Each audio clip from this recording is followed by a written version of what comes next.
Chapter 14. Behold, the day of the Lord is coming, and your spoil will be divided in your midst.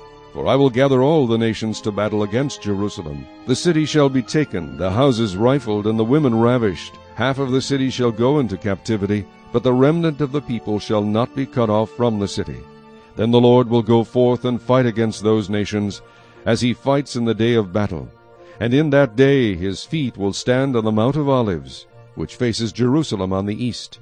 And the Mount of Olives shall be split in two from east to west, making a very large valley. Half of the mountain shall move toward the north, and half of it toward the south.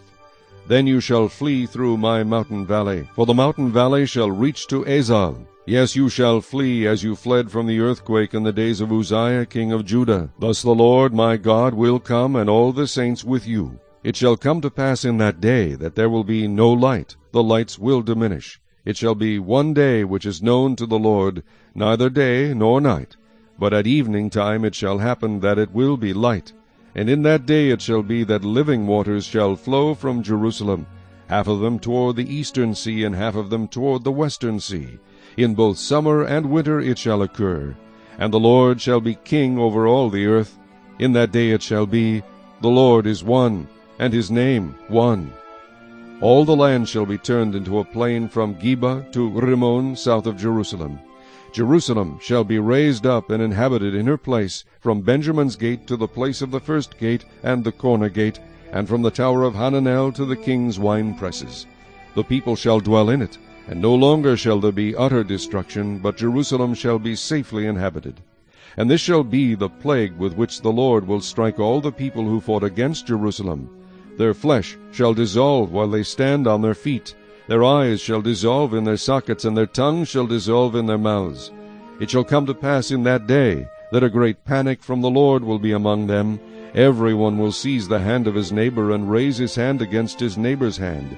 Judah also will fight at Jerusalem, and the wealth of all the surrounding nations shall be gathered together, gold, silver, and apparel in great abundance.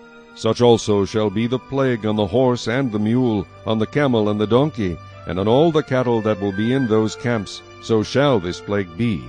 And it shall come to pass that every one who is left of all the nations which came against Jerusalem shall go up from year to year to worship the King, the Lord of hosts, and to keep the Feast of Tabernacles. And it shall be that whichever of the families of the earth do not come up to Jerusalem to worship the King, the Lord of hosts, on them there will be no rain.